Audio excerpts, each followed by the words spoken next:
యెహోవా కొరకు నేను సహనముతో కనిపెట్టుకొని ఉంటిని. ఎలాగంటండి? నా దేవుని కార్యాల కోసం, నా దేవుడు నా పక్షమున అద్భుతాలు చేస్తాడని సహనముతో నేను కనిపెట్టుకున్నాను. ఎలాగున్నాను? సహనముతో. నిజమే, నీవు సహనము కలిగి దేవుని పాదాల దగ్గర, దేవుని సన్నిధిలో కనిపెట్టుకోగలిగితే వాక్యం తెలియచేస్తుంది.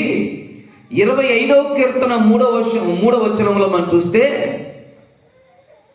25వ కీర్తన 3వ వచనంలో, నీ కొరకు కనిపెట్టుకున్న వారిలో ఎవ్వడును సిగ్గుపడడు. అవును, దేవుని కోసం ఎవరైతే కనిపెట్టుకుంటారో దేవుడు వారిని సిగ్గుపడనీయడు. నా దేవుడు నిన్ను సిగ్గుపడనీయడు. సిగ్గుతో, అపకీర్తితో నీవు అవమాన పాలు కావు.